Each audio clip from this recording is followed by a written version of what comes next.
প্রশ্নগুলো তোমরা দেখতে পাচ্ছ। বদ্বীপ গঠনের অনুকূল পরিবেশ আলোচনা করো এবং তারই সঙ্গে দেখিয়েছি বর্জ্য ব্যবস্থাপনায় শিক্ষার্থীর ভূমিকা উল্লেখ করো বা বর্ণনা করো বা বিশ্লেষণ করো। এই যে দুটো প্রশ্ন কিন্তু এই বছরে অর্থাৎ মাধ্যমিক 2025-এর ভূগোল বিষয়ের 3 নম্বরের জন্য অবশ্যই আসছেই।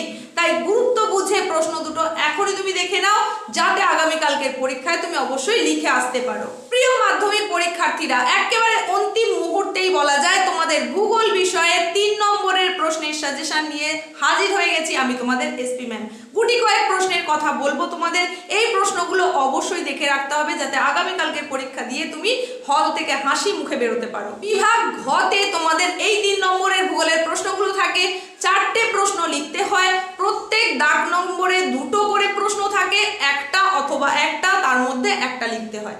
অর্থাৎ তোমাকে প্রশ্ন দেওয়া থাকবে 8টা, তার মধ্যে তোমাকে 4টের উত্তর করতে হবে। প্রত্যেক দাগ থেকে একটা করে উত্তর করতে হবে।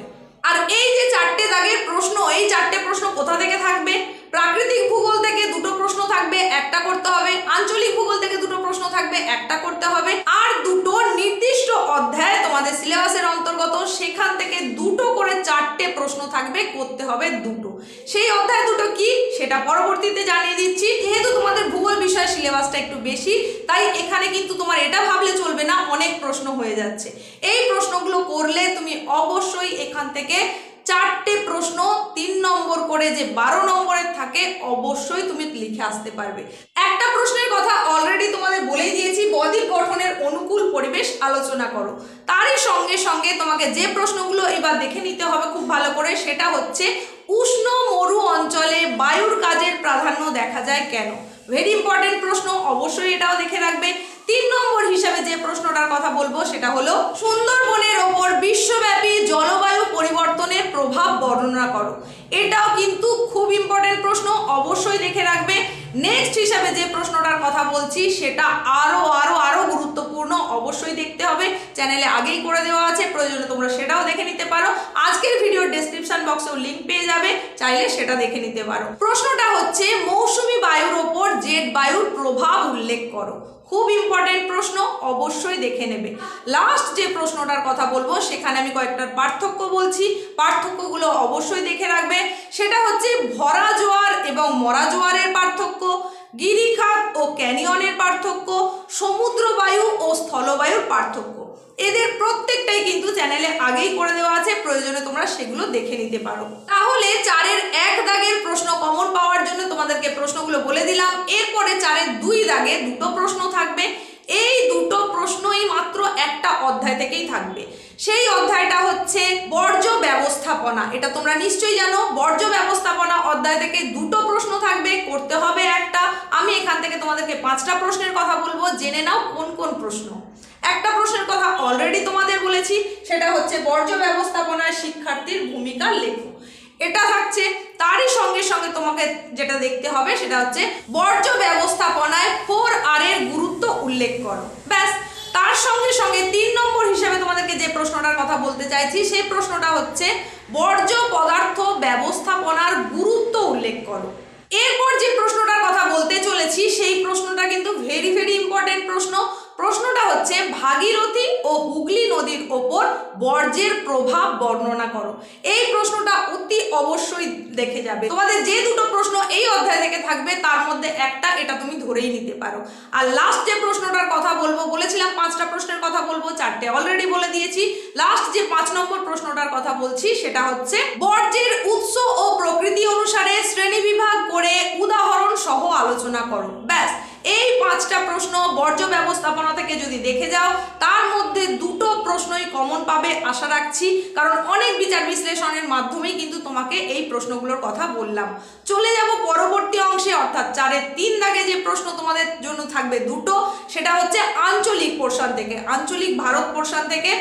সেখানেও আমি তোমাদেরকে 5টা প্রশ্নের কথা বলবো, 5টার মধ্যে 2টোই কমন পাবে আশা রাখছি। চলো দেখে নাও প্রশ্নগুলো। অতি গুরুত্বপূর্ণ যে প্রশ্নটা এই আঞ্চলিক ভারত থেকে তোমাকে করতেই হবে সেটা হচ্ছে পূর্বঘাট ও পশ্চিমঘাট পর্বত শ্রেণীর মধ্যে পার্থক্য নিরূপণ করো। অবশ্যই এটা দেখে রাখবে। তারই সঙ্গে সঙ্গে দেখে রাখবে নর্মদা ও তাপ্তি নদীতে বদ্বীপ গড়ে না ওঠার কারণগুলি লেখো। পরবর্তী প্রশ্ন হিসেবে বলবো হয়েছে কেন, বা পাঞ্জাব ও হরিয়ানার কৃষি উন্নতির কারণ বর্ণনা করো। এই প্রশ্নটা মোস্ট ইম্পর্টেন্ট একটা প্রশ্ন, অবশ্যই ভালো করে দেখে রাখো।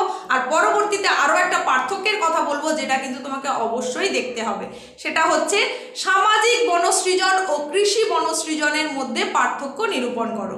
আর এই পোর্শনের লাস্ট যে প্রশ্নটার কথা বলবো সেটা হচ্ছে ভারতে তথ্য প্রযুক্তি শিল্পের উন্নতি লাভের কারণ বর্ণনা করো। ভেরি ইম্পর্টেন্ট প্রশ্ন, অবশ্যই ভালো করে দেখে রাখো। এই হলো ভারত পোর্শন থেকে, অর্থাৎ আঞ্চলিক ভারত, এই পোর্শন থেকে গুরুত্বপূর্ণ প্রশ্ন, যেটা তুমি 4-এর 3 দাগে পাবে। দুটো প্রশ্নই আশা করি এখান থেকে কমন পেয়ে যাবে এই 5টা প্রশ্ন করলেই। একেবারে শেষের পোর্শন অর্থাৎ 4-এর 4 দাগে, সেখানে তোমার দুটো প্রশ্ন থাকবে এবং এই দুটো প্রশ্নও কিন্তু থাকবে একটা অধ্যায় থেকে।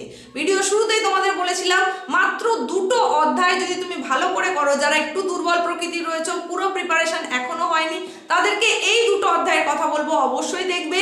তার মধ্যে একটা আগেই বলেছি, সেটা হচ্ছে বর্জ্য ব্যবস্থাপনা, আর একটা অধ্যায় হচ্ছে উপগ্রহ চিত্র ও ভূবৈচিত্র্য সূচক মানচিত্র। এই দুটো অধ্যায় যদি তুমি ভালো করে দেখে রাখো, এই দুটো অধ্যায় থেকে যে যে প্রশ্নগুলোর কথা বলছি সেগুলো যদি দেখে রাখো, তাহলে কিন্তু অন্তত দুটো প্রশ্ন তুমি লিখে আসতে পারবে।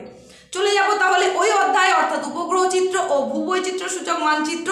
এখান থেকে তোমাকে কোন কোন প্রশ্ন করতে হবে 4-এর 4 দাগের জন্য, যাতে সমস্ত প্রশ্নগুলোই কমন পাও, তার জন্যই আমি এই প্রশ্নগুলো একেবারে বেছে নিয়ে এসেছি। জেনে নাও প্রশ্নগুলো। প্রথমেই যে প্রশ্নটার কথা বলবো সেটা হচ্ছে ভূবৈচিত্র্যে মানচিত্রের গুরুত্ব বিশ্লেষণ করো, বা ভূবৈচিত্র্যে মানচিত্রের সুবিধাগুলি উল্লেখ করো। এটা একটা ইম্পর্টেন্ট প্রশ্ন।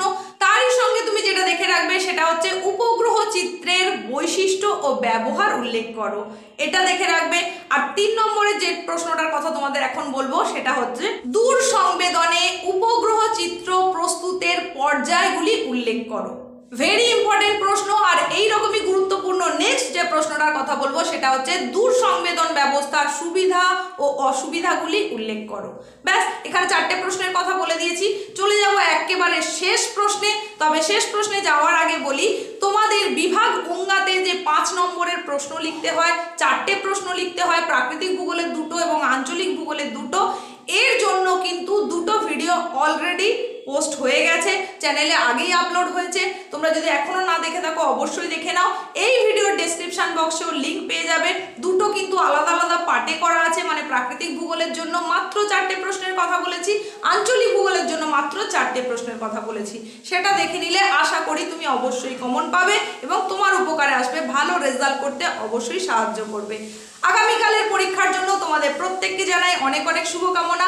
একেবারে শেষ প্রশ্নটা তাহলে এবার জেনে নাও, যেটা কিনা ভূবৈচিত্র্য সূচক মানচিত্র এবং উপগ্রহ চিত্র, এই অধ্যায় থেকে তোমাকে দেখতেই হবে। একেবারে শেষে এসে তোমাদের একটা পার্থক্যের কথা বলবো, ভূবৈচিত্র্য সূচক মানচিত্র ও উপগ্রহ চিত্রের পার্থক্য নিরূপণ করো। ভেরি ভেরি ইম্পর্টেন্ট প্রশ্ন, ধরে নিতে পারো এই প্রশ্নটা এসে গেছে, তাই গুরুত্ব বুঝে অবশ্যই এই প্রশ্নের উত্তরটা তৈরি করবে। প্রত্যেকের পরীক্ষা খুব ভালো হোক।